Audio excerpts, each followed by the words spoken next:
سڵاوی خوای گەورەتان لێبێ خۆشەویستانمان لە بەرنامەی پەیامی ڕۆژ بەیانیەکی ئارام و ئاسوودە بۆ ئێوەی ئازیز و خۆشەویست دەخوازین لەگەڵ هاوکارم جەلال محەممەد ئەڵقەیەکی نوێی بەرنامەی پەیامی ڕۆژتان پێشکەش دەکەین. بینەرانی عزیز سڵاوی خوای پەروەردگارتان لێبێت. بەرگۆ بابەتەکانی بەرنامەی پەیامیان ڕۆژمان پێکاتوە لە دوو تەوەری سەرەکی لەگەڵ چەندین راپۆرت و زانیاری تایبەت کە تەوەری یەکەمان قسەکردنە لەسەر زانکۆلاین ئەو پرۆژەی ڕێکخراوی قوتابیانی کوردستان کە لە ماوەی چەند ساڵی ڕابردوودا خزمەتێکی بەرجەستە و باشی بە تایبەتی قوتابیانی پۆلی 12 کردووە کە لەم کاتەیە کە لە ناوەڕاستی مانگیەش دەست دەکەن بە پڕکردنەوەی فۆرمی زانکۆلاین بۆی کە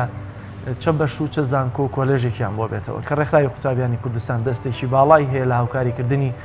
قوتابیانی پۆلی 12دا کە تەوەریەکەمان قسەکردن لەسەرەوە و سیمینارانەی کە سازیان دەکەن بۆی کە قوتابیان زیاتر بە ئاگابن کە چۆن بتوانن مامەڵە لەگەڵ فۆرمی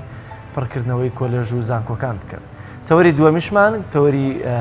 هونەر و یا با بڵێن قورئان خوێندن و هونەری ئیسلامیەکە بە میوانداری بەڕێز ئەحمەد مەجید کە یەکێکە لەو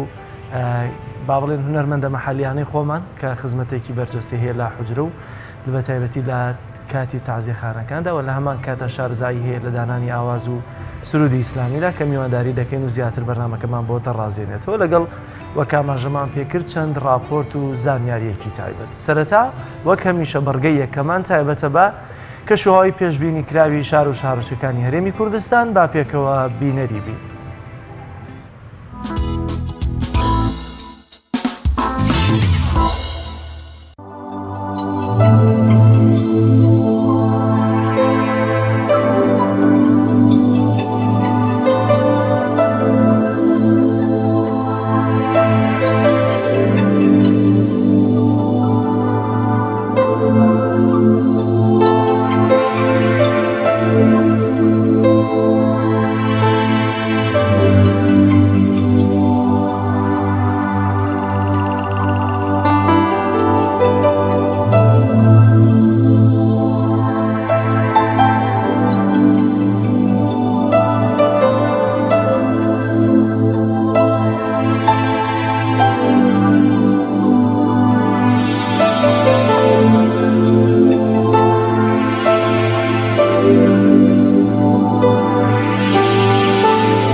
لە بڕگەی نرخی دراوەکان ئەوەی جێگەی سەرنجە زیاتر نرخی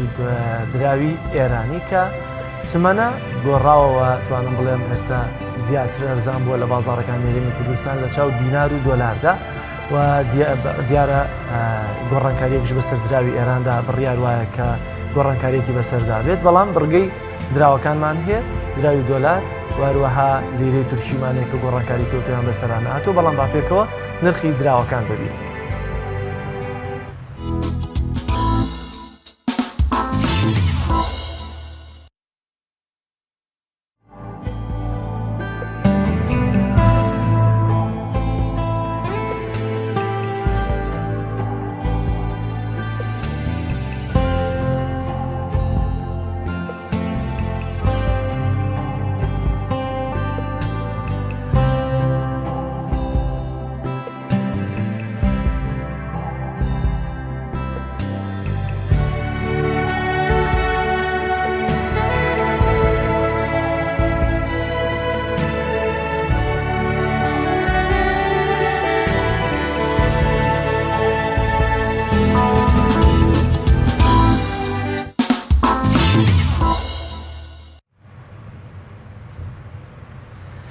ئەمڕۆ یەکی ئاب یەکی هەشت سەرەتای مانگێکی نوێیە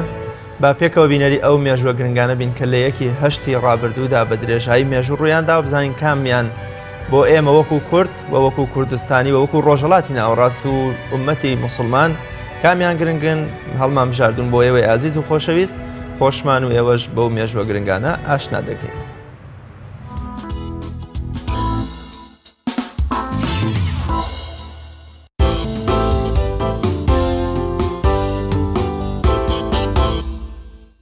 یەکی هەشتی ساڵی 1998 کۆچی دوایی زانا و ڕۆشنبیر و خەباتکاری گەورەی کورد عەلی کەمال لە تەمەنی 98 ساڵیدا و لە شاری لەندەن لەسەر ڕاستپاردە و وەسیەتی خۆی تەرمەکەی لە مزگەوتی خۆی لە شاری سلێمانی و بە ناوی مزگەوتی عەلی کەمال بە خاک سپێردرا. عەلی کەمال بە یەکێک لە خێرخوازەکانی شاری سلێمانیدا دەنرا و بەردەوام یارمەتی و دەستگیرۆیی هەژارانی دەکرد، ڕەحمەتی خوای لێبێت. ناوبراو ڕۆژی 29 دەی 1900 لە شاری سلێمانی لەدایک بووە. یەکی هەشتی ساڵی 1949 دوای 10 ساڵ لە دەرچوونی و بەردەوامی بڵاوبوونەوەی گۆڤاریە دەبی گەلاوێژ بە فەرمانی نووری سەعیدی سەرۆک وەزیرانی و کاتەی عێراق ڕاگیرا. گۆڤاری گەلاوێژ یەکێک بوو لە کاریگەرترین گۆڤارەکانی ئەو سەردەمەی کورد و ڕۆڵی هەبوو لە بڵاوکردنەوە و گەشەدان بە بیری ڕۆشنبیری و ئەدەبی و ڕۆناکبیری میلەتی کورد بە زمانی کوردی. نووسەرانی ئەم گۆڤارە پێگاتە بوون لە ئیبراهیم ئەحمەد، عەلاءەدین سەجادی، ڕەفیق حیلمی و چەندان ڕۆشنبیری تری کورد. یەکی هەشتی ساڵی 1940 لە چوارچێوەی گڕساندنی جیهان و دەستپێکی شەڕی پڕوکێنەری یەکەمی جیهانی ئەڵمانیا شەڕی دژی ڕووسیای قەیسەری ڕاگەیاند و ئەو دوو دەوڵەتەش بوونە هەڵگیرسێنەری جەنگی جیهانی یەکەم. یەکی هەشتی ساڵی 1930 شێخ مەحموودی حەفیدی مەلیکی کوردستان و 31 نیشتیمان پەروەری کورد و شاری سلێمانی کە بەشێکیان لە وەزیر و ڕۆشنبیرەکانی دەوڵەتەکەی بوون لە ڕیفراندۆمێکدا داوای سەربەخۆیی کوردستانیان لە دەوڵەتی بەریتانیا کرد و ڕایان گەیاند کە نایەنەوێت سەر بە عێراق بن و کورد توانای خۆ بەڕێوەبەری هەیە. بەڵام بەریتانیا هیچ وەڵامێکی دڵخۆشکەر و هیچ بڕیارێکی باڕاستی جێبەجێکردنی ئەو داواکاریان نەدا بەدەستەوە. یەکی هەشتی ساڵی 1967 دوای شەڕی 6 ڕۆژەی عەرەب بەرامبەر ئیسرائیل و شکستی سوپای هاوپەیمانی عەرەبەکان بەرامبەر بە سوپای ئیسرائیل، سوپای ئیسرائیل قودسی خۆرهەڵاتی داگیر کرد.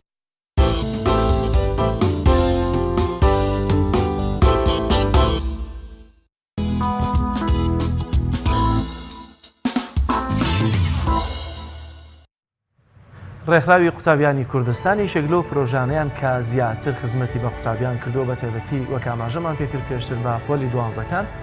پڕکردنەوەی فۆرمی زانکۆلاین، ئەو فۆرمێک کە دەبێت قوتابیان بە وریایی و بە هوشیاریەوە پڕی بکەنەوە بۆی کە بزانن بە پێ و نمرە و دەرەجەی کە هەیەە کام لە کام بەش و لە کام کۆلێژ ئەتوانن وەربگیرن کە ڕێکخراوی قوتابیانی کوردستان ساڵانە هاوکاری قوتابیانی پۆلی دوانزە دەکەوە توانیویەتی بەرجەستانە و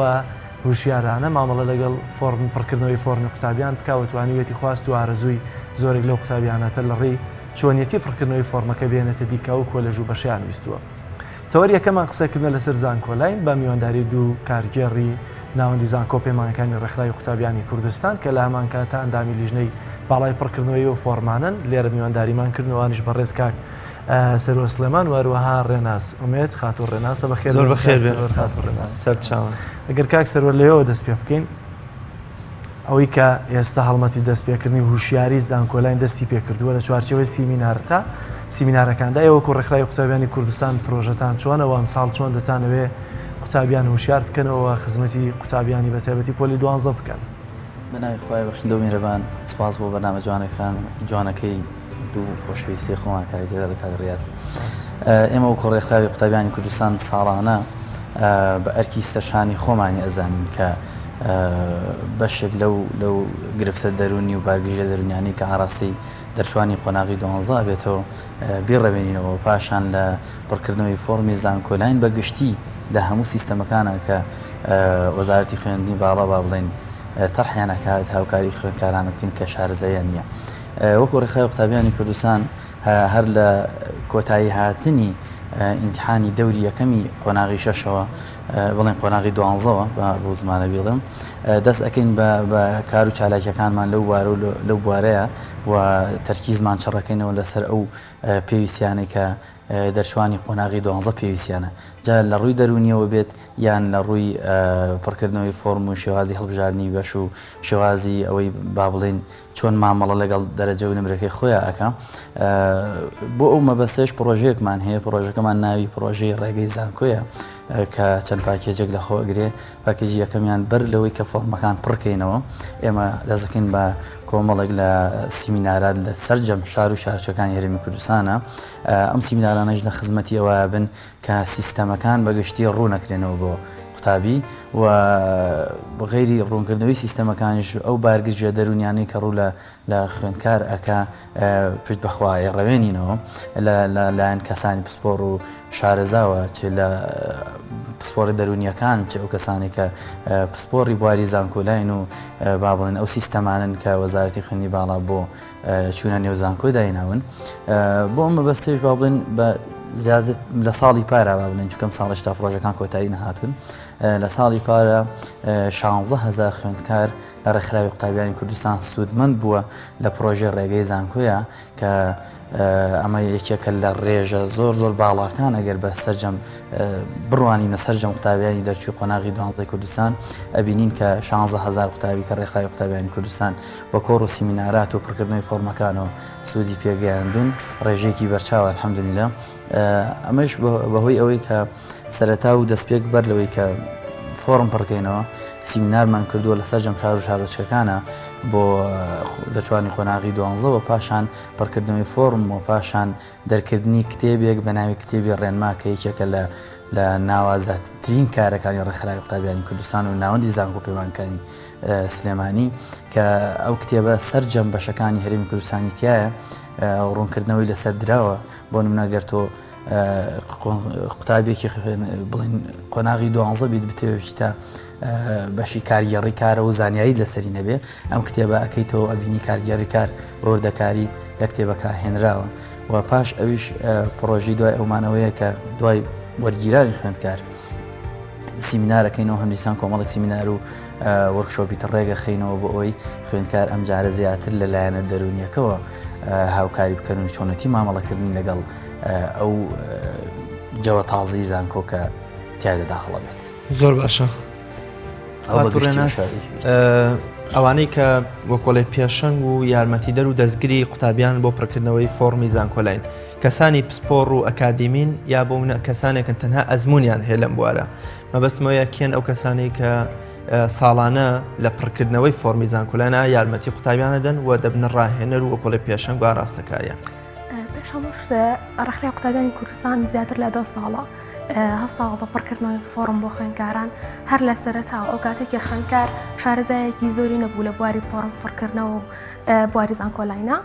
بە خۆشحاڵیەوە ئەو کەسانی کە لای ئێمە کارەکەن ستافێکی 60 کەسی کە ساڵی پار لە پرۆژە ڕێگەی زانکۆیە کاری کردووە چەند کەسی 60 کەس بەتەنها لە سلێمانی لە ناوەندی زانکۆ پەیمانکاری سلێمانی ستافێکی 60 کەسی لە پرۆژە ڕێگەی زانکۆ کاری کردووە بە پڕکردنەوەی فۆرم بە بەشداری بە ڕێخستنی سیمینارەتەکان بە و سپاس بۆ خۆ کەسانی کە لای ئێمەن هیچ کامێکیان ئەوە نییە بڵێ ئەکادیمی نەبن بەڵکو هەمویان ئەزمموی زیاتر لە 4 ساڵی خۆ 5 ساڵیان هەیە سکرتێ ڕێکخراوی قوتابیانی کوردستان ئەزمموی زیاتر لە 10 ساڵی هەیە لە بواری زانکۆلاینە کە ئەویش یارمەتی دەرێکی گەورەی ستافەکەی ڕێگەی زانکۆیە بۆی بتوانن یارمەتی خوێندکار بدەن لەوەی کە فۆرمێکی ڕاست و دروست بکاتەوە پێش بچێتە زانکۆ پەیمانگاکان زۆر باشە پڕکردنەوەی ئەم فۆرمە سبەین ئەگەر قوتابیان ڕوتان لێ تێکەن بۆ من 16,000 ڕێژەیەکی زۆر ئایا بێ بەرامبەریەوە خزمەتیان قوتابیانە دەکەن یاخود لە بەرامبەر پڕکردنەوەی فۆرمەکە شتێکی وەکو ڕەمزی لیان وەردەگرن یاخود نادەبێ حتممە هەموو کەس ملزەم بکرێ بە پێدانی ڕێژەیەک لە پارەوە خۆی پڕکردنەوەی فۆرماتە ڕێزبەندیکردن لەلایەن ستافەکی ئێمە بێ بەرامبەرە بە قوتابیان بەڵام داخڵکردنی فۆرمەکە و ناردنی لە بەرامبەریا بڕەپارەیەکی زۆر ڕەمزی وەرئەگیرێ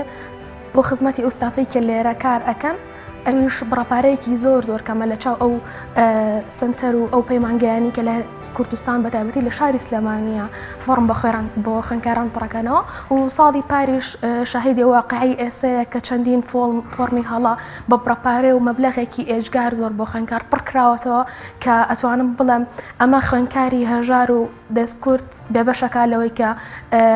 لەلایەن کەسێکی ئەکادمی پسپۆڕەوە فۆرم بۆ پڕکرێتەوە ئەمەش بۆی کەم ئەم هەلات خێنە بەردەم ئەو خوێندکارانی کە پێویستیان پێ و کەم دەرامەچن لە بەرامبەر بڕەپارەیەکی زۆر کەما کە ئەتوانم بڵێم خەرجی نیو ڕۆژی خوێندکارێکی زانکۆیە فۆرم بۆ خوێندکار پڕکرێت. مەسەڵەن ئەم ڕەمزیە چەندە وە بیستمە ئەوەش خواستی خۆی تێگەتوانێ بیداتوانێ نەیدات. بەڵێ ئەوەی کە لێرە چەند ساڵ لە ڕێکخراوی قوتابیانی کوردستان فۆرم پڕکرێتەوە تەنها بە 5,000 دینار بووە و کاوەکو وستەنتر و پەیمانگاکانی تر پڕکردنەوەی فۆرم لە 10,000 ئەگاتە 20,000 ئەگاتە 25,000 هەنە پەیمانگا بە 35,000 و 40,000 فۆرم پڕکاتەوە. بەڵام ئەوەی کە لێرەیە خزمەتی بە قوتابی کرد ئەوەیە کە ئێمە کەمترین بڕەپارەمان هەڵبژاردووە بۆ ئەوەی ئەگەر خوێندکارێک خۆی زانیمان کە ئاستی ئەوەی نییە کە بتوانێت ئەو پڕەپارێش بدە یاخود خۆی حەز بەوە نەکرد ئەمە ئەو پڕەپارێشی لەوە ڕانکرد. زۆر باشە مەلیە کاکسەر ئەو پارەیە لە ڕێکخراوی قوتابیانی کوردستانە با بڵێن سنتەر نییە لای ئێمە سنتەر خودی قوتابیەکانە و دەرونی قوتابیەکانەوە ئەوەی کە ئەیانەوێت ئێمە چۆن لە خزمەتیان نبین ئەگەرنا بە بەراورد لە یەکێک لە پەیمانگاکانی سلێمانی ئەو ناوی پەیمانگاکە تەوان نابم ئەو بڕەپارەی کە ئەوان وەریان گرتووە و ئەوەشی کە تەرکیز لەسەر ئێمەیە ئەگەر ئێمە ئەو بڕەپارەی ئەوان وەریان گرتەوە وەرمان بگرتایە تەنها لە ساڵی پارە 240 میلیۆن قازانجمانە کردو ڕێکخراوی قوتابیانی کوردستان کە هەر کەس بڵێ 240 میلیۆن ڕەنگە ڕاستەوخۆ ئەو کار ئەنجام بدا بەڵام لای ئێمە لەو حەڤە ناوەندەی کە ڕێکخراوی قوتابیانی کوردستان هەیەی کە 16 ناوەندیان کارا بۆ وەزان کۆلاین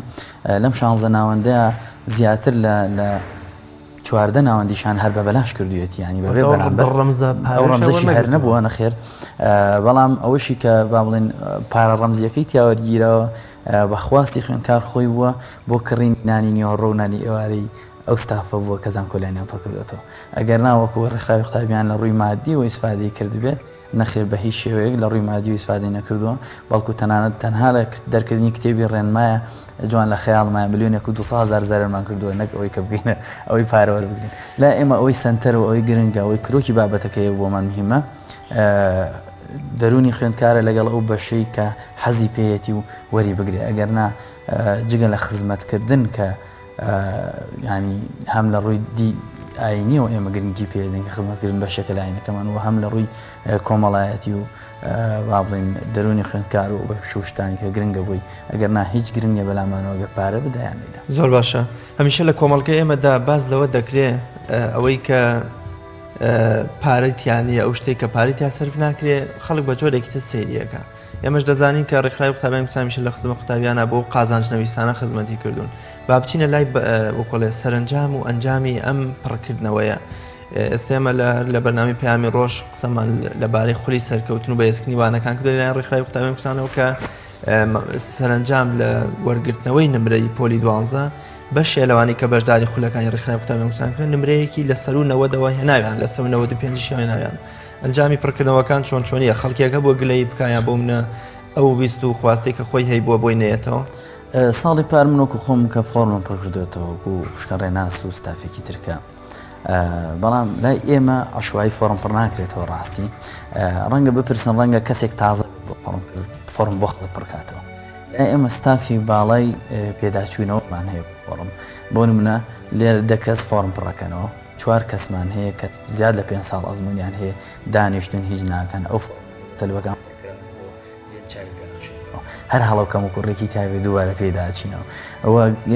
زۆر گرنگی بەو ئەدەین خواستی خوێندکار خۆی بە وەرگرتنی لە چ بەشێک چییە ئێمە بەر لەوەی فۆرم ڕیزبندی بۆ خەڵک بکەین دین خواستی خوێندکار وەرەگرن ئایا تۆ شوێت پێ باشە حەزت لە چه شوێنەکە ینی بە خۆشحاڵیەوە لەو ژوورەی کە منی تیا بووم لە ساڵی پارە کە 600 فۆرممان پڕ کردوێتەوە تەنها لەو ژوورەیە با بڵێن لەو هۆڵەیە تاقە خوێندکارێکیش نەبووە بێت گلەی بکات یەک خوێندکار نەبوو بێت بڵێ کاکە ئەم فۆرمەی من بە غەڵەت ئێوە پڕتان کردوێتەوە چونکە ئێمە لە کۆتاییە چەند جارێک بە ڕیزبەندیەکەیە ئەڕۆین زیاد لە چەند جارێک بیرۆڕای کەسەکە هەموو وەرئەگرینەوە و ئەو لیژنە چاودێریشی کە لەناو خۆمانە دروستمان کردووە باڵێن لەناو ئەو لیژنە 6 کەسیە هەمیشە چەند کەسێکی پسپۆڕ و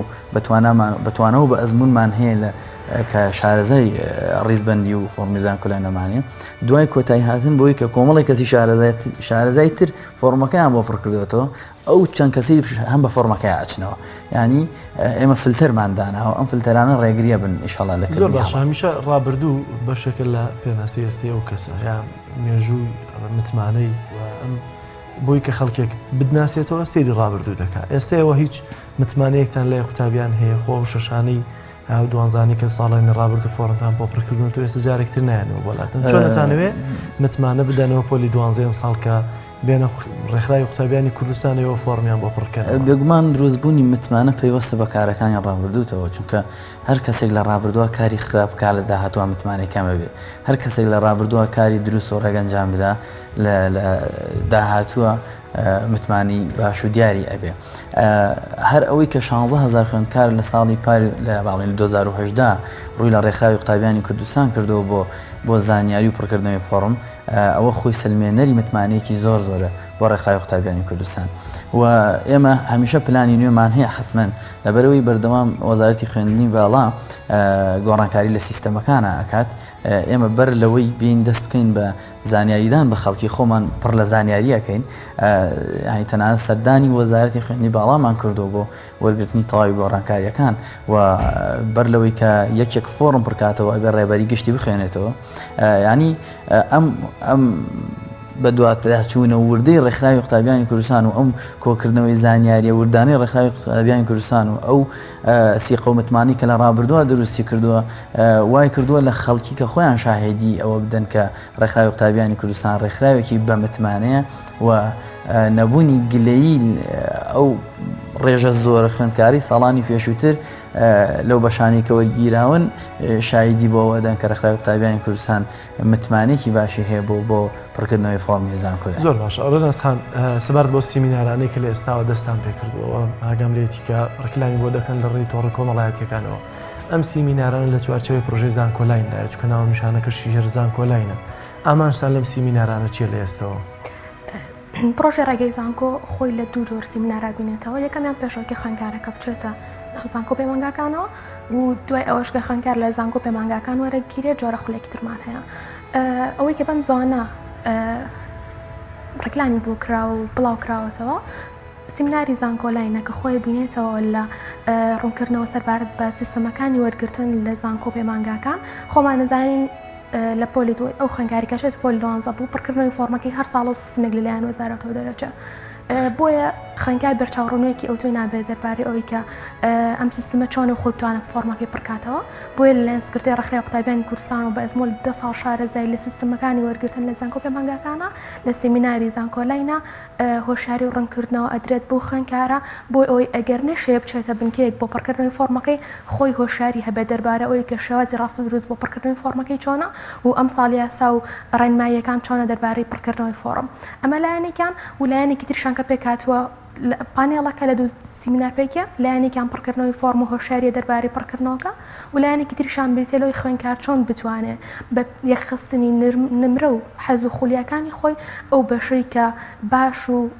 پێویستە بۆ ئەو وەری بگرێت ئەمەش لەلایەن کەسانی پسپۆڕ و ڕاهێنەری بەچواناوە ڕێنمای خوێندکار ئەکرێ کە چ بەشێک گونجاوە بۆ ئەو لە زانکۆ پەیمانگاکانە ئەمە لە چوارچەوەی سیمیناری زانکۆلاینە کە ڕۆژی هێنی 2/8 لە هەوڵی هونەرە جوانەکان کاتژمێر 30 خولێکی پاشنیوەڕۆ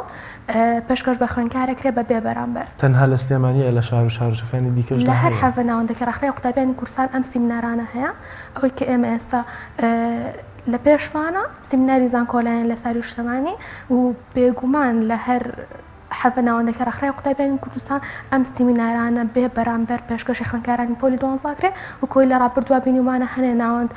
سیمینارەکانیان ئەنجامدا و هەنێکی تریش لە پرۆژە و پلانیانە پێشکارابوونی زانکۆلاین ئەم سیمیناران ئەنجام بدەن ئەمە وەکو سیمیناری زانکۆلاین کە پێش وەرگرتنی خوێندکارە لە زانکۆ پەیمانگاکان پاش ئەوش خولی بەرەو زانکۆمان هەیە کە ئەمە زیاتر ڕێنماییەکی دەرونیە بۆ خوێندکاری زانکۆ کە شارەزای ژینگەی زانکۆ بێ چۆن بەتە خوێندکارێکی سەرکەوتوو لە زانکۆیە شێوازەکانی پێشەنگ بوون لە زانکۆیە چۆنە خوێندکار لە ژینگەیەکەوە کە خوێندنگایە چۆن ئاشنا بە ژینگەیە کە زانکۆیە کە خۆمان نزانین گۆڕانکاریەکی یەکجار زۆر لەم دوو ژینگەیە هەیە بۆ ئاشنابوونی ئەمانە و کۆمەڵە ڕێنمایی دەرونی زیاتر بە خوێنگار خولەیەکمان هەیە خولێکی دوو ڕۆژیە بە ناوی خولی بەرەو زانکۆ کە خوێنکار ئاشناکە بەم هەموو لایەنە دروونیانی کە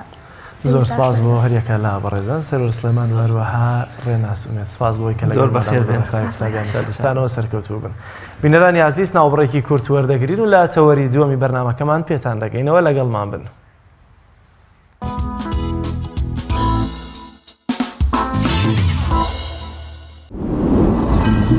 تۆپ ئارت تاکە بریکاری تۆڕی میدیایی کۆمەڵ بۆ دروستکردن و بڵاوکردنەوەی ڕیکلام. تۆپ ئارت کارگەی ئاسمان کارگەی ئاسمان بۆ بەرهەمهێنانی نایلۆن و سفرەی سەفەری لە کوردستان. سفرەی ئاسمان لە خەمی تەندروستی هەمواندایە. سفرەی ئاسمان دوورە لە بەکارهێنانی هەموو ماوەدێکی زیانبەخش وەک ڕیسایکلین. بەکارهێنان لە ئێوە دڵنیایی لە ئێمە لە باشترین و خاوێنترین بەرهەمە خۆماڵیەکانە. سفرەی ئاسمان ڕازگۆیی لە پێوانەدا، خاوێنی لە پێکهاتەدا. سفرەی ئاسمان. بۆ دەستخستنی سفرەی ئاسمان پەیوەندی بەم ژمارەیەوە بکەن 0771 840 2000. چاڤیلان ئەگەر کەسێکیت لە ژیاندا حەزت لە مجازەفە و بینینی دیمەنی سەرنجڕاکێشە و هەروەها حەز بە بینینی کەسایەتیەکانەکەیت و باشترە سەردانی ماڵی ترسناک و مۆزەخانەی مۆم بکەیت لە چاڤیلاند. چاڤیلاند گەورەترین پرۆژەی گەشتیاری لە هەموو عێراق. سەنایز هەمیشە بە تامێکی تازەی میوەکان لە هەناوی سروشتەوە پێشکەش بە ئازیزانتی بکە.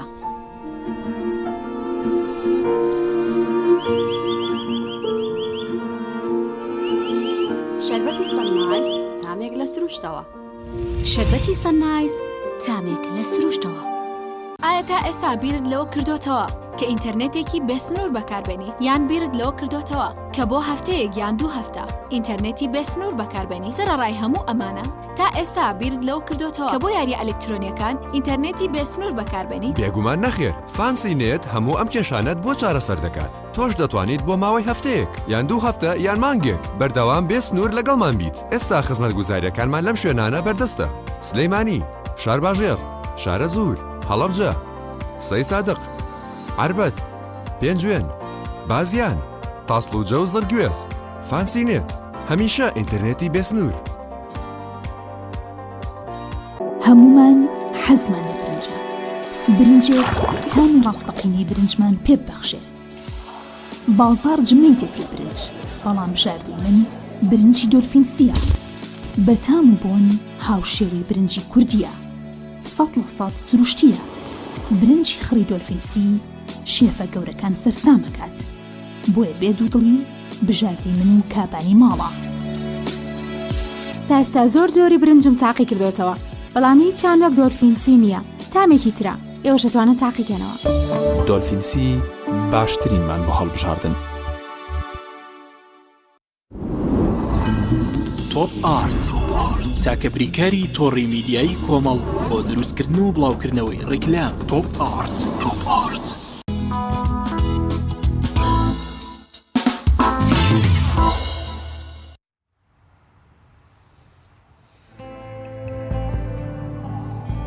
دووبارە سڵاوتان لێبێ خۆشەویستان. زۆر نەوانەی کە لە کۆمەڵگەدا بێجیاوازی خزمەتی تاکەکانی مرۆڤ یا تاکەکانی کۆمەڵگە دەکەن، هاوکارمان هۆشیار محەممەد لە قەزای شارە زوورەوە راپۆرتێکی لەسەر یەکێک لە پۆلیسانی هاتوچۆ بۆ ئامادە کردوین کە هەمیشە و بەم گەرمایە لە خزمەت هاوڵاتیاندایە و لە وەکۆڵێ لە بەڕێوەبردن و ڕاپەڕاندنی ئەرکەکانی خۆشیدا بەردەوامە. با پێکەوە بینەری ئەو راپۆرتە بین.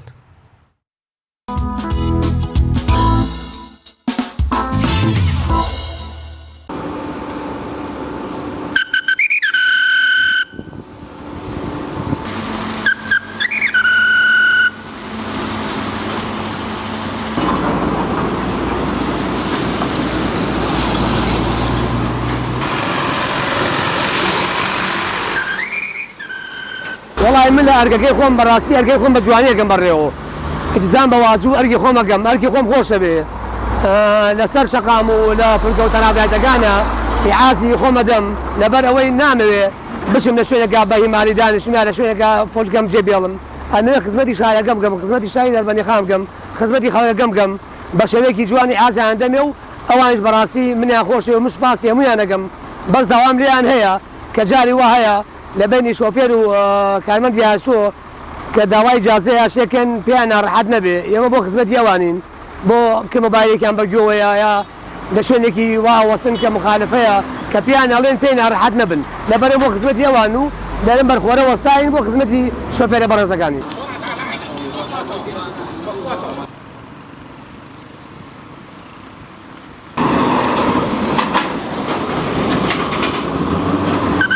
سەبارەت بە ئەم مرورە بەڕێزە پیاوێکی خۆشەویستە لە ڕاستیە لە شارەکەمانە کارەکانی جوانە و قانونیە بە بلبلەکەی دەربەندیخان پیاوێکی بەڕێزە پیاوێکی خۆشەویستە لەناو شۆفێران لەناو هەموو خەڵکا بەعام ئێمە پشتگیری لە یەکەین لەم شارە بمێنێتەوە لە ڕاستیە دەستخۆشی لە یەکەین.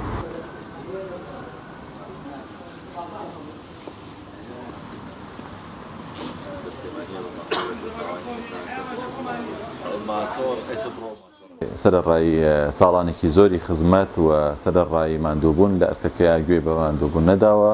بە شێوازێکی جوان کارەکەی خۆی بەڕێوە دەبات ئەمەش وای کردو بێ بە جێگەی سەرنجی هاوڵاتیان و شۆفێران و لە پەیجەکانەوە دەستخۆشی لێ بکرێ خۆتان ئاگادارن دەربەندیخان بە حکمی ئەوەی لۆدێکی زۆری لەسرە کە شارڕەیەکی بازرگانیە بە حکمی جوغرافیەکەی گەرمیان دەبەسێتەوە بەس بە سلێمانیەوە ئەمە ژوای کردو ئێمە لۆدێکی زۆرمان لەسەر بێ و بەڕاستی پێویستمان بە کارمەندی دڵسۆز زۆرە پێویستمان بە کارمەندی چالاک زۆرە لەم شارە ئێمە کاک تاهێریش ڕێک پێدرا و تاهێر جەلال کەسێکە لەوانەیە کە لە هەر شوێنێکە ئەرک و فەرمانی بۆ دانرابێ بە شێوەیەکی زۆر باش کردوێتی مان هەیە لەم پیاوە خۆی ئاسا دڵسۆز و شکەرەچە و پیاوە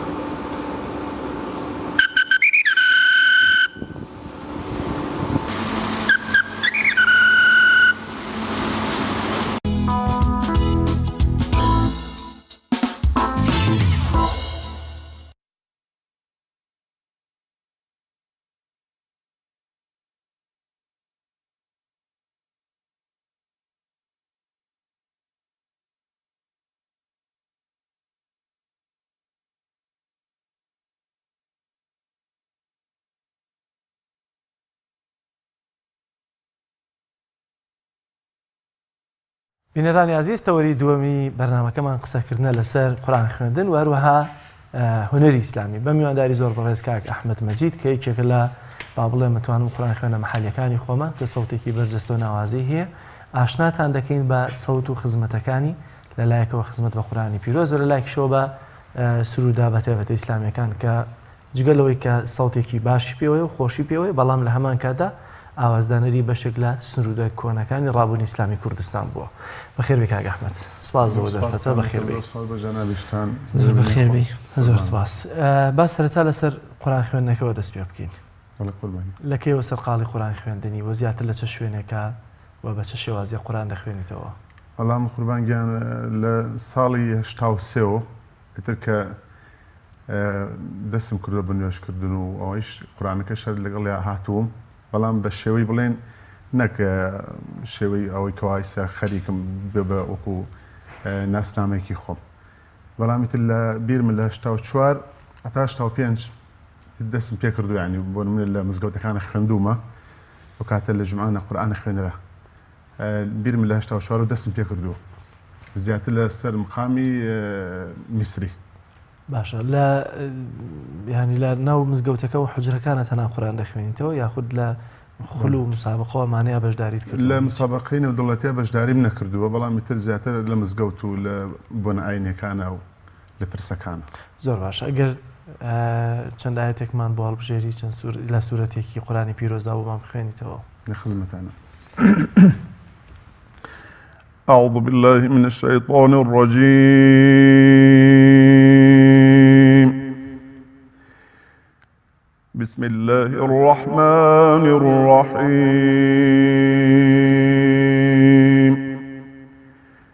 يا عبادي لا خوف عليكم اليوم ولا أنتم تحزنون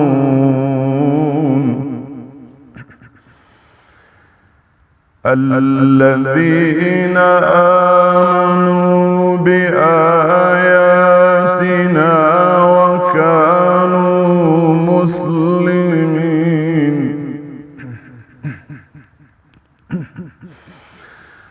ادخلوا الجنة أنتم وأزواجكم تحبرون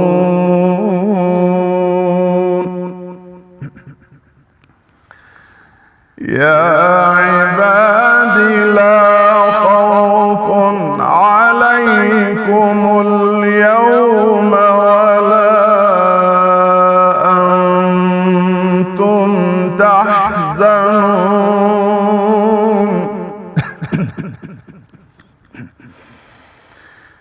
الذين آمنوا بآياتنا وكانوا مسلمين ادخلوا الجنة أنتم وأزواجكم تحبرون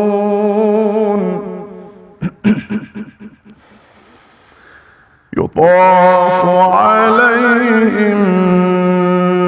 بصحاف من ذهب وأكواب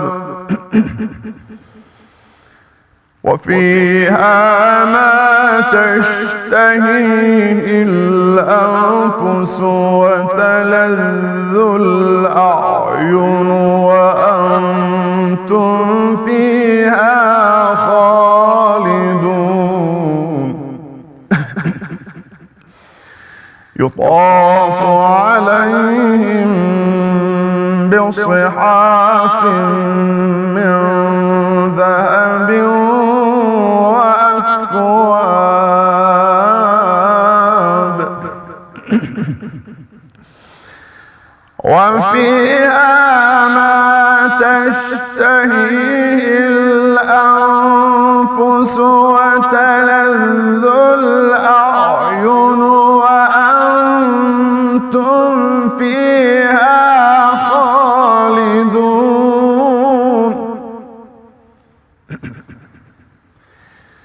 يطاف عليهم بصحاف من ذهب وأكواب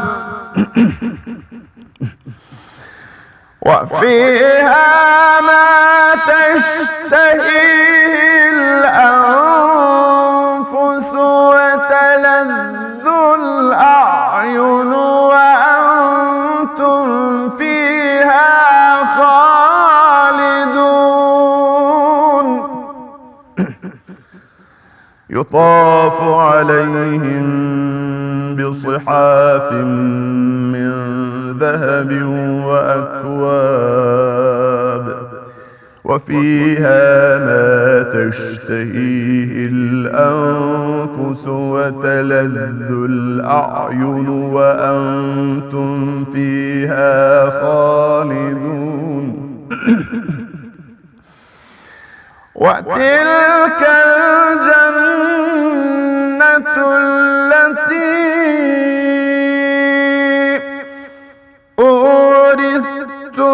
أورثتموها بما كنتم تعملون لكم فيها فاكهة كثيرة منها تأكلون صدق الله العظيم.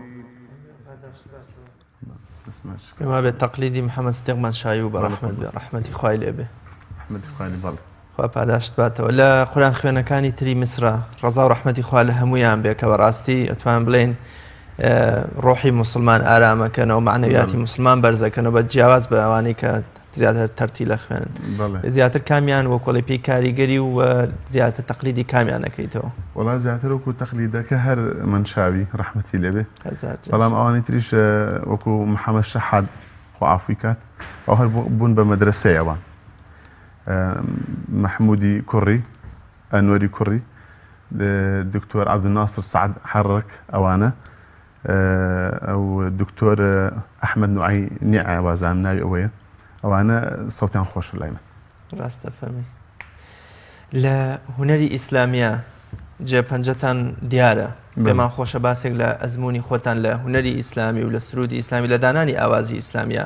لەکەیەوە دەستان پێکردووە و تا ئێستا بە نزیکەی چەند ئاوازتان بۆ سرودە ئیسلامیەکاندانەوە خۆشتان لە وتنەوەی سرودەکانە چیتان کردووە؟ وەڵام من ئەوە تقریبان بڵێن کاتێکە لە سەرەتایی بووم بڵێن دوی ابتیدایی ساڵی 76 تەمامساکان نەزانێ و کاتە هەموو مناڵێ هەر بۆ خۆی هەر سەوتێر خۆش کرد سەوتی ناسکە هەستیان کردو یعنی کە من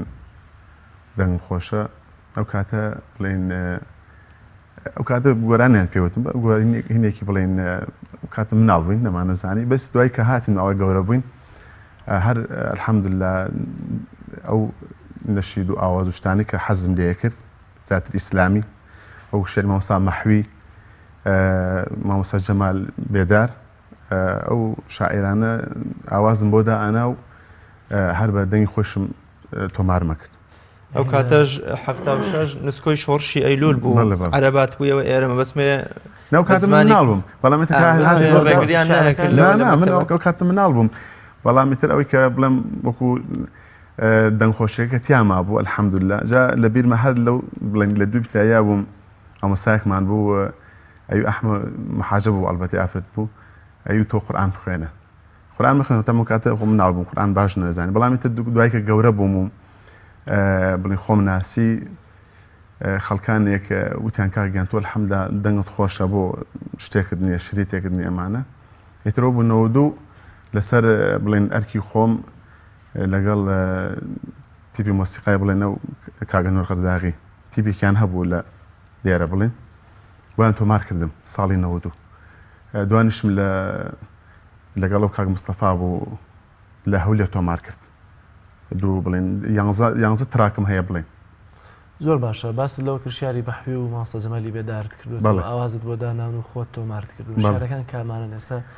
خۆی دەتوانی جارێک شارەکانمان بۆ بڵێیتەوە وڵات ئەوەی کە لە بیرم بێت لە خزمەتانە یەکێ لەوانە بڵێن شێری مامۆستا مەحوی ڕەحمەتی خوای لێبێ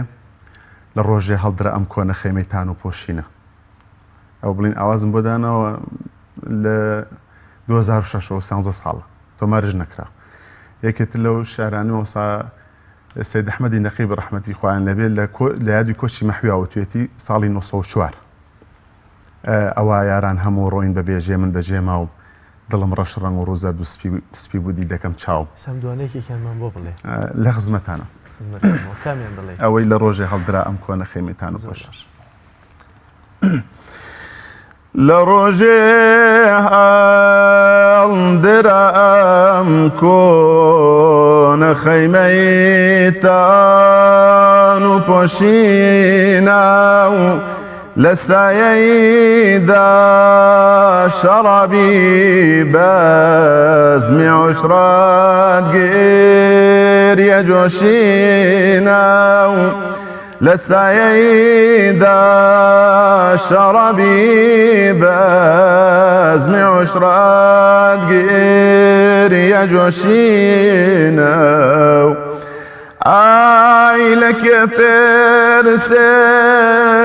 دڵی بۆ پێڕ لە خوێنی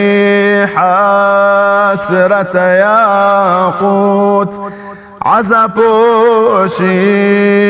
چیە و کێیە جلی پیرۆزە بۆشینە و عەزا پۆشی چیە و کێیە جلی پیرۆزە بۆشینە و ئای وتم بۆ ڕوو وتفتنا وكسني عاشقي روتن وتشانو شكوهي زين ددلها رجان دبوشينا وتشانو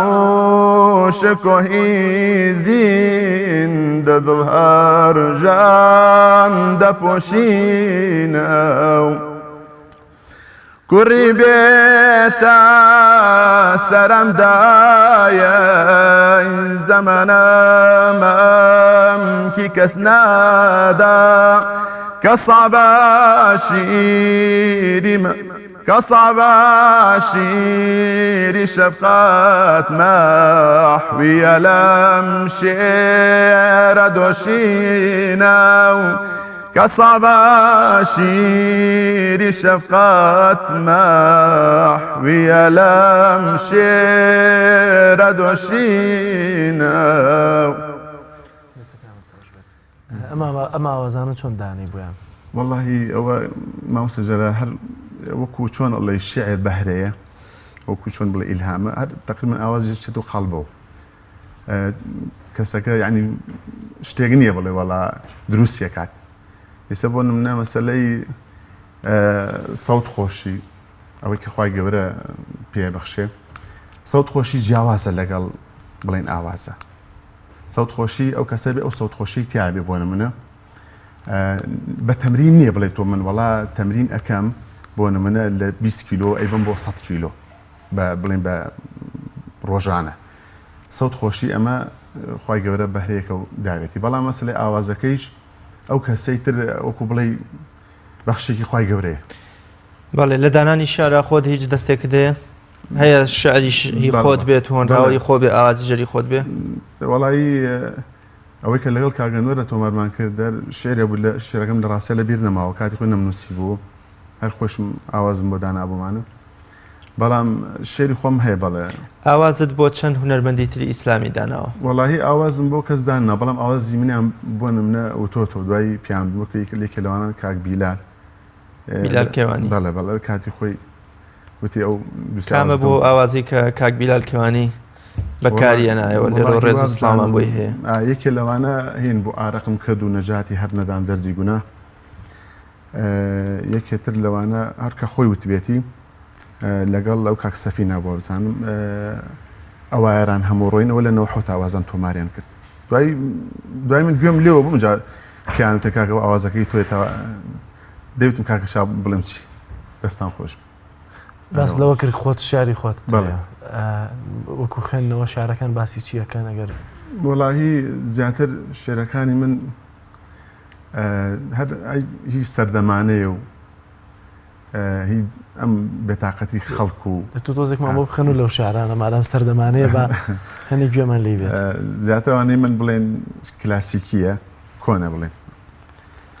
یەکێ لەو شێرانم ئەڵێم دێن و دەڕۆن و ڕادەبیۆرن گشت دەخۆن دروێنی دەم و دەستیان خشت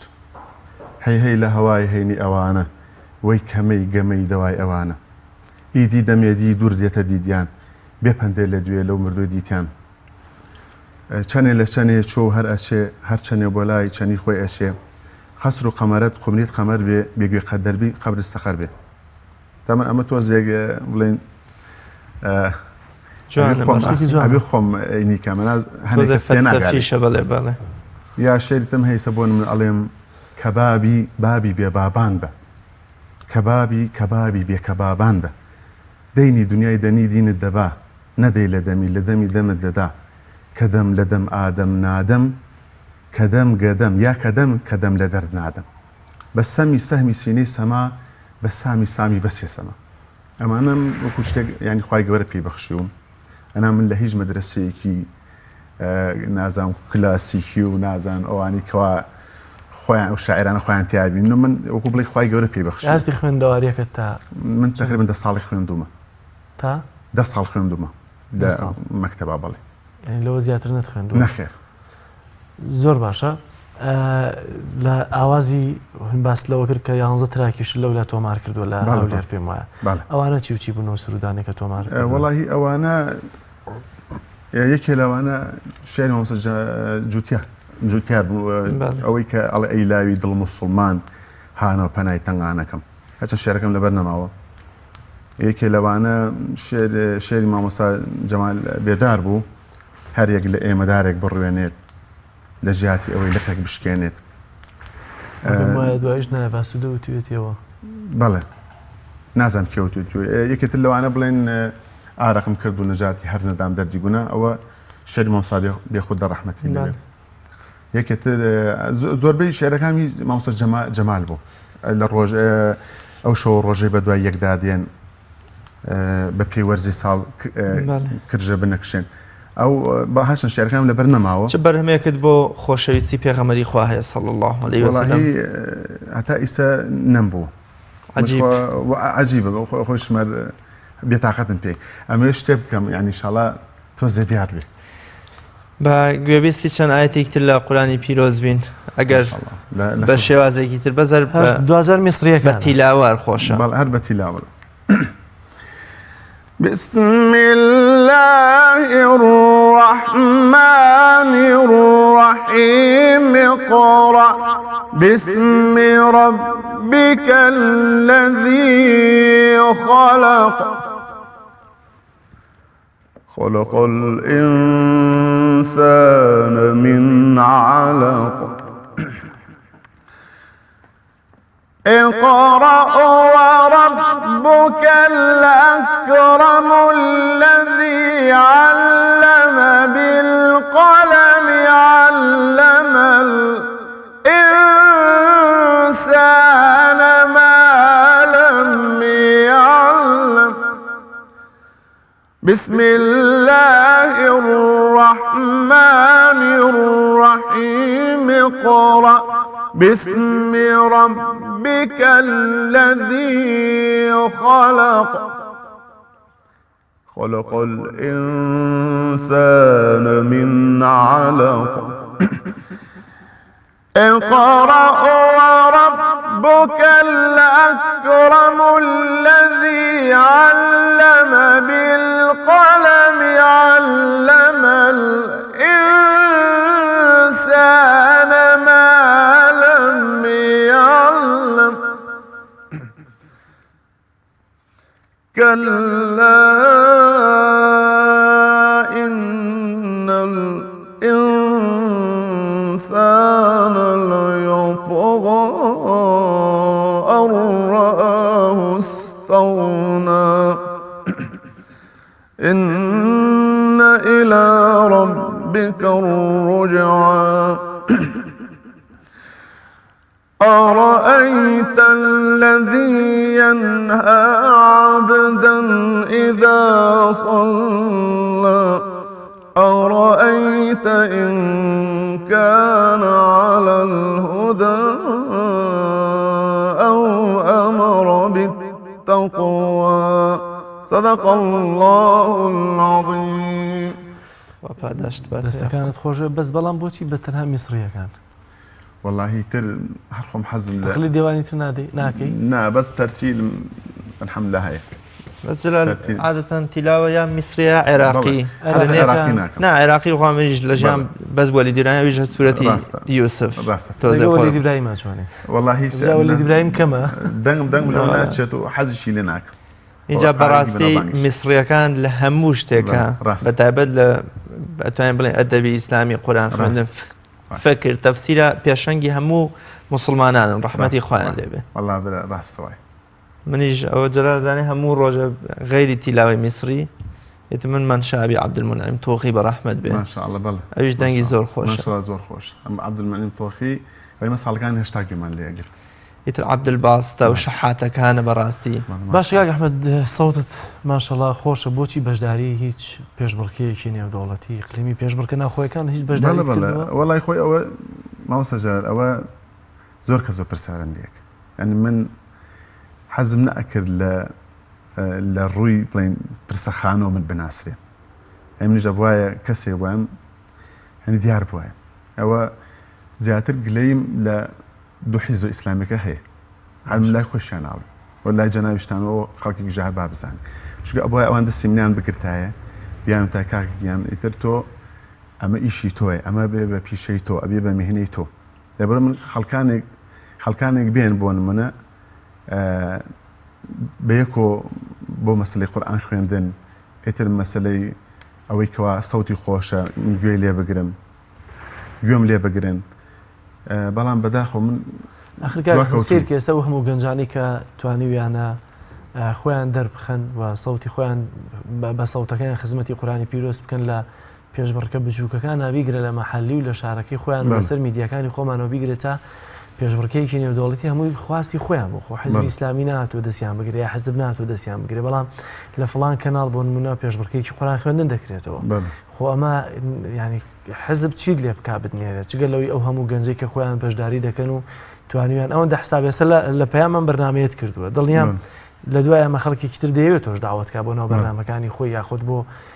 فیستیڤالێکی خۆی بۆ مەراسیمێکی گەورەتر جیاواز لە پرسخانەوە خۆ ئاماژە وەک خۆت ئاماژەت پێکرد بۆیە ینی هێندێک کە گلەی لە حزبی ئیسلامیەکان دەکرێت با ئەوەندەش دەبێت گلەی لە خۆت بکەیت کە نەتوانیەوە بەشداری و پێشبڕکەیانە بکە ینی بۆچی نەتکردووە وەڵاهی من کە ئەڵێم ینی گلەی یەکەم لە حزبی ئیسلامیەکان تامان حزبی تر ئەوە کێشەی هیچ کێشەیەکی نییە من بەرەو پێشەوە بڕۆمە بەرەو پێشەوە نەڕۆم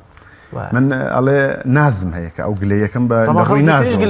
حزب ئیسلامیەکانەکە لە ڕووی هونەری ئیسلامیەوە کە فەرامۆشیان کردووە من وەکو ماسە جەلالگیان من لە شعرەکانە ئەلبەتێر کەسێک باسی خۆی بکە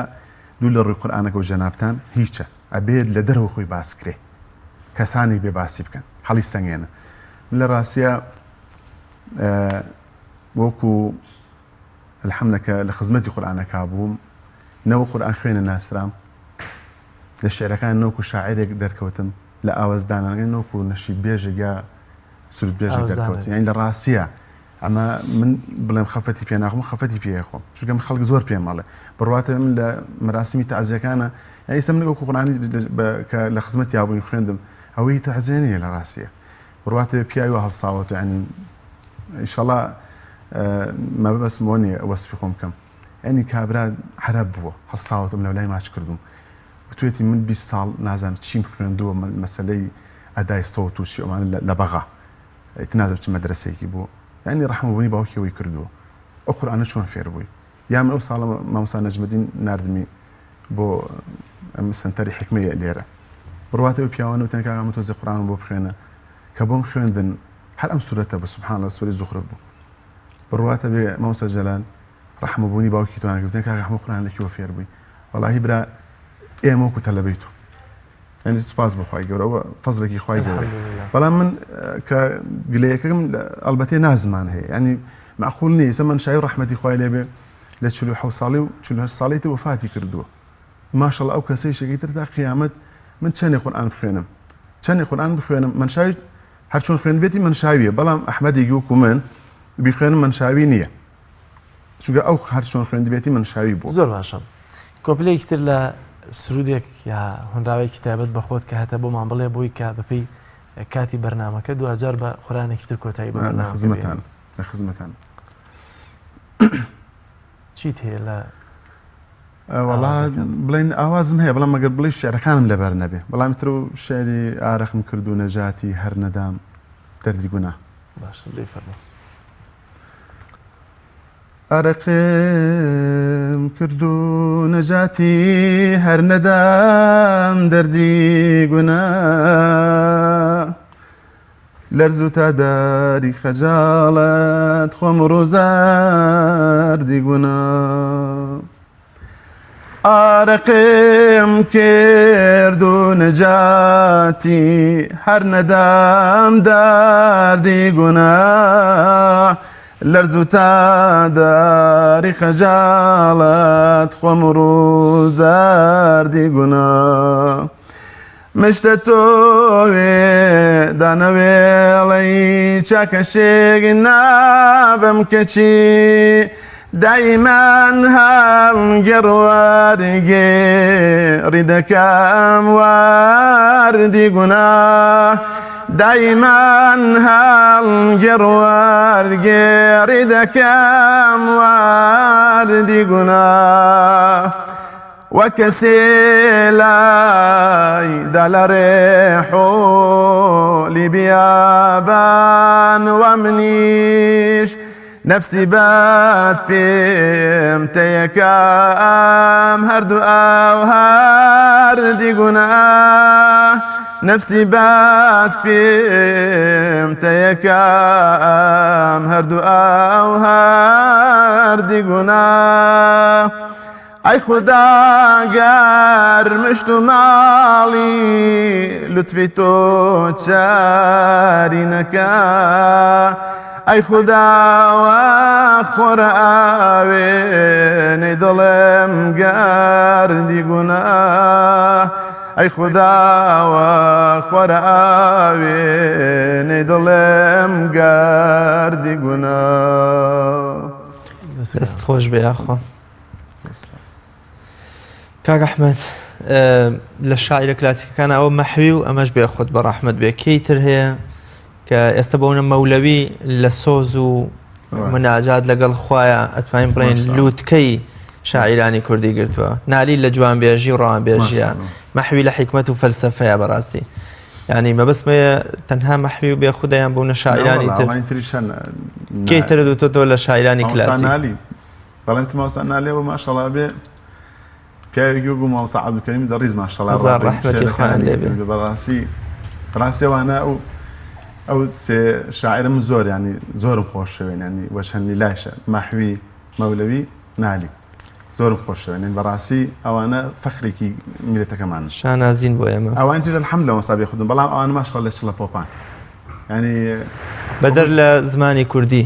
بۆ منە زمانی فارسی نزیکە لێمەوە عەرەبی لەبەرەوەی کە زمانی ئاینەکەمانە هیچ بەرهەمێکت هەیە بەو زمانانە ناوەڵا نیمە ئەی بە هەورامی نیمە خۆت خەڵکی کوێ مامۆستا ئەحمەد سەرکەوتوو ئیشەڵا زۆر باشە بەڵام سەرنجام جەمال بێداریش هەر هەورامی زمانێکی خۆشەویستە خۆشەویستمە زۆر باشە بەرەبەر بە کۆتایی بەرنامەگەین پێمان خۆشە کە ینی چەند ئاەتێکی تر لە قورآنی پیرۆزمان پێشکەش بکەیت پێمان بڵێ لەسەر کەم جارێک نەحوی کام یەک لە قاڕیەکان دەیخوێن وەڵا هەر ئەگەر منشاوی بێ یا ئەگەر ئیجازە بێ ئەو تەمە زۆرم تۆمار کردووە لێرە لەبەر لە بیرم نەچێتەوە ینی ئاوازی تایبەت بخۆتە بەڵێ ئاوازی خۆمە ئاوازەکانی خۆمە ئەتیادی خۆ بڵێن تەماشای لەبەرەوەی مەقامەکان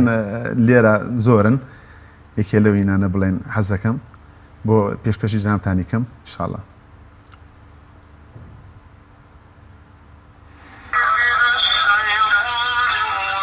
زۆر باشە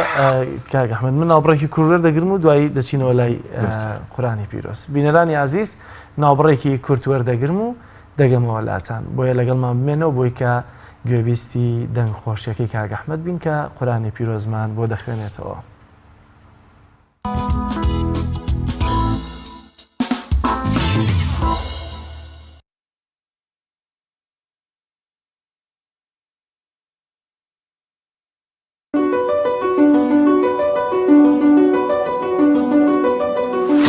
هەلێکی ناوازە لە ئەکادیمیای پەیامەوە. ناوەندی ئەکادیمی پەیام هەڵدەستێت باکردنەوەی خولی مۆشن گرافیک بە هەردوو بەرنامەی ئەدۆب ئافتە ئیفێکت، ئەدۆب ئیلیستریتر لە تایبەتمەندیەکانی خولەکە بە شێوازێکی پراکتیکی ورد لە سەرەتاوە تا ئامادەکردنی پرۆجێکت لەگەڵ فێرخوازان دەبین. بۆ بەشداریکردن و زانیاری زیاتر پەیوەندی بکەن بە 1950 151 90.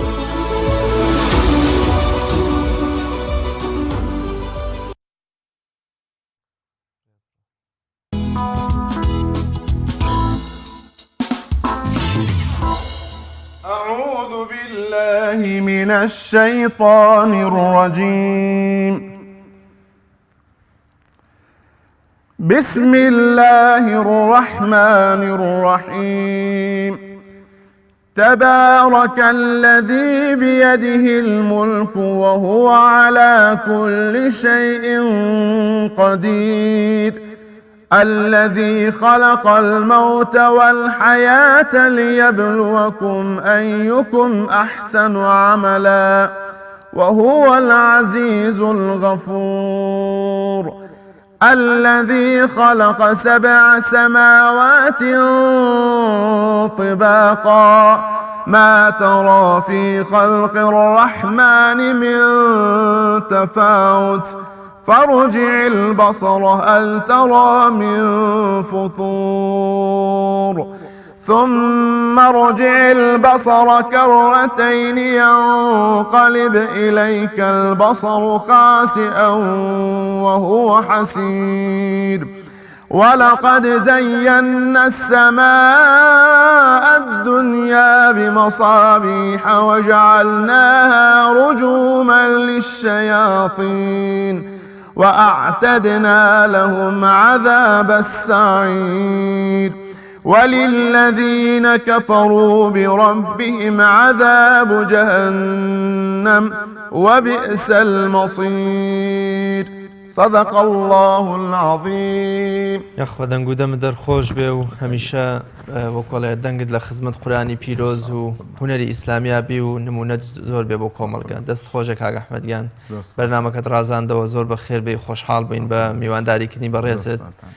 خۆی گەورە وەکۆڵێ سەرکەوتوت بکات لە بوارەکە ئینشاءالله شاڵاگەیت ئامانجەکانی خۆش بەشداری پێشبڕکردنی دەوڵەتیەکان بکەین ئینشاءالله ئەوەی لە ڕێگەی ئەوەی شوێ شەڵاگەن شتێکم بۆ بکرێت ئەوە چاکە و ئینشاءالله بەڵێ خۆشەویستانم بەم شێوەیە هاتینە کۆتایی ئەڵقەی ئەم ڕۆژمان لە بەرنامەی پەیامی ڕۆژ ڕێز و خۆشەویستی دەرێنەر و کامێرەمان و دەنگەڵگر وەروە ڕیاز کاکە مەحموود و جەلال محەممەد قبول فەرمونون تا بە گەشتنەوەیەکی تر بەخوای گەورە مێرەبانتان ئەسپێرین خواتان لەگەڵ.